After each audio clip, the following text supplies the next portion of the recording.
What if the overwhelmed feeling you're carrying isn't just stress, but internal heat that's actually burning you out from the inside?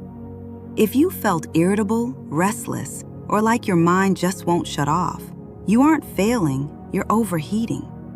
Today, we're going to learn how to identify where that heat is hiding and exactly how to move it out of your body and return to Yah's order. Sometimes what we call being overwhelmed is really internal heat.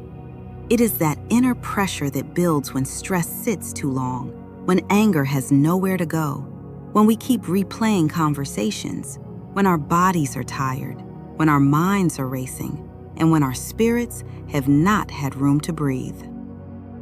Internal heat can show up as irritability, impatience, a short temper, headaches, restlessness, inflamed skin, digestive discomfort, racing thoughts, or a feeling like you just cannot settle. And the goal is not to pretend nothing is wrong. The goal is not to suppress it, deny it, or spiritualize it away. The goal is to recognize it, move it wisely, and return to balance. The first thing we have to understand is that heat can collect in different places. Sometimes it rises into the head and mind, and that is when you feel pressure behind the eyes, tension in the face, mental overload, overthinking, and frustration. Sometimes it settles in the chest and stomach, and that is when emotions feel heavy, your breathing feels shallow, or your body feels tight. And sometimes it drops lower into the abdomen, bowels, or deeper parts of the body, where stress can feel stuck, heavy, or stagnant. This is why peace is not only spiritual language. Peace also has to be practiced in the body, in the breath, in the mind, and in the choices we make every day. Before you try to fix anything, support the foundation. Drink clean water. Eat foods that cool and nourish instead of constantly heating yourself up with excess caffeine, fried foods, spicy foods, sugar, alcohol, or emotional eating.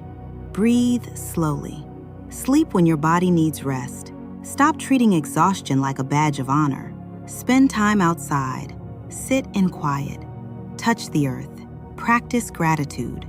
Let your nervous system remember that you are not in danger every moment of the day. Sometimes, the most spiritual thing you can do is stop feeding the fire. Now, knowing why you're hot is one thing, but how do you actually put out the fire? We're moving into the practical tools, starting with the simplest way to release that pressure in seconds, through your breath. One of the simplest ways to release inner heat is through the breath. Sit still, relax your shoulders, and inhale slowly through your nose. Hold gently for a moment, then exhale longer than you inhale. Let the exhale carry out the pressure, the anger, the frustration, and the tension. You are not forcing anything. You are not performing. You are simply giving your body permission to release what it has been holding. A long exhale tells the body, we are safe. We can slow down. We can let this go.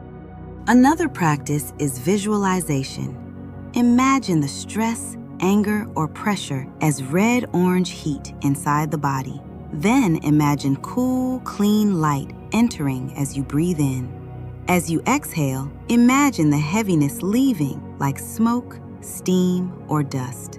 This does not have to be mystical. It is a way of helping your mind focus on release instead of rehearsing the problem. The same mind that can replay offense can also be trained to return to peace. You can also refine the heat instead of letting it rule you. Anger can become clarity. Frustration can become wisdom. Restlessness can become movement. But that only happens when you stop reacting and begin observing. Ask yourself, what is this heat trying to tell me? Am I tired? Am I offended? Am I overstimulated? Am I carrying something I need to release? Have I been holding anger instead of bringing it before Yah? When you pause long enough to listen, the fire does not have to destroy you. It can teach you, where you need order. Movement is another way to move heat out of the body. Gentle stretching, walking, shaking out the hands, opening the chest, rolling the shoulders, or standing outside in fresh air can help release what has become stuck. Sometimes you do not need to think harder. You need to move. You need to breathe. You need to stop sitting in the same posture with the same thoughts and expecting your body to feel different. Sound can also help release pressure. A slow exhale with a soft sound can help the body let go. Not yelling, not venting at people, not dumping your heat onto someone else. Just releasing through the breath. A soft sigh, a slow hum, a long exhale. These simple things help the body discharge tension without creating more damage. When heat is in the upper body, bring the breath downward. Soften the face. Relax the eyes. Step away from the screen. Stop arguing in your mind with people who are not even in the room. When heat is in the chest, practice compassion.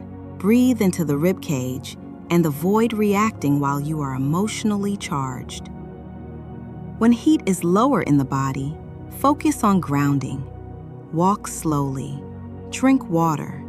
Stretch the hips and sides. Let the body move what it has been holding. And when the heat is too intense, do not try to spiritually muscle through it. Transfer it. Move it down and out. Imagine the pressure moving from the head, through the chest, through the abdomen, down the legs, and into the soles of the feet. Let the earth remind you that you do not have to carry everything in your mind. You can also move heat outward through the hands, arms, and skin. Wash your hands in cool water. Take a shower. Sit near fresh air. Walk barefoot in the grass if you are able. Sit near water. Stand under the sky. Let creation help you settle. A simple daily practice can be 15 to 30 minutes. Begin by centering yourself and breathing for 2 or 3 minutes. Then practice a cooling breath for 3 to 5 minutes. After that, use visualization for 5 to 10 minutes, imagining the heat transforming into clarity and leaving the body. Then move gently for 5 to 10 minutes. Stretch, walk, shake out tension, or practice slow, flowing movement. Finally, sit in stillness for a few minutes and notice the clarity that comes when the body is no longer fighting itself. There is also emotional support that matters. Journal what you are carrying. Reduce digital overload. Stop giving your nervous system constant access to outrage, comparison, bad news, and arguments. Seek beauty. Listen to peaceful music. Sit in nature. Practice forgiveness. Letting go does not mean what happened was okay. It means you are refusing to let offense keep burning inside your own body. And we need wisdom. If you have fever, infection, severe inflammation, or medical symptoms, seek medical care. Do not use spiritual or natural practices as a replacement for proper help. Go slow. Clearing too much too fast can leave you feeling weak, emotional, or drained. Consistency matters more than intensity. You do not need to prove anything. You need to return to order. Balance is not the absence of fire. Fire has purpose. Fire gives warmth. Fire gives passion. Fire gives conviction. But unmanaged fire burns the house down. The goal is not to become numb. The goal is to become governed. Transform the heat. Move what is stagnant. Release what does not belong to you. Return to peace. Return to harmony. Return to Yah's order. Don't let your internal fire burn your house down. Start with one breath, one glass of water, or one moment of quiet today. If this helped you find a sense of balance, share this with someone who needs to find their peace again. Let's return to order together.